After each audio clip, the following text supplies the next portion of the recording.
ही न्यायप्रिय व्यवस्था तयार करणाऱ्या लोकमाता होत्या। आणि म्हणून त्यांच्या राज्यकारभाराच्या संदर्भात आपण अनेक गोष्टी सांगू शकतो।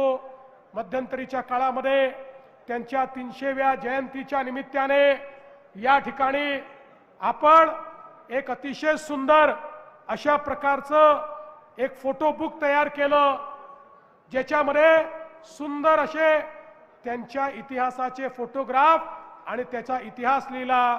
आणि मला सांगताना आनंद वाटतो, हे जे पुस्तक आहे ते महाराष्ट्र शासनाच्या वतीनं भारतातल्या सगळ्या मुख्यमंत्र्यांना आणि सगळ्या गव्हर्नरला मी पाठवलं आणि त्यांना सांगितलं की राज्यकारभार कसा चालला पाहिजे हे लोकमातेकडनं शिकण्याकरता हे पुस्तक मी तुम्हाला देतो आहे।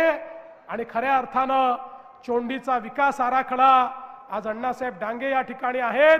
अण्णासाहेबांनी चोंडीमध्ये पहिल्यांदा त्या ठिकाणी आमच्या लोकमातेचं जे स्मारक आहे ते स्मारक तयार करण्याचं काम हातामध्ये घेतलं।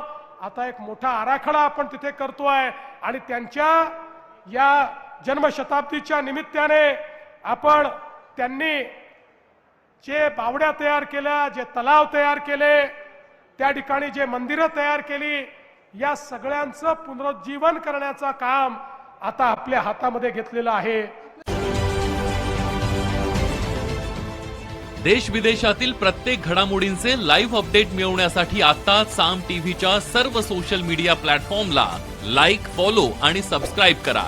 तसंच सर्व नोटिफिकेशनसाठी बेल आयकॉन प्रेस करायला विसरू नका।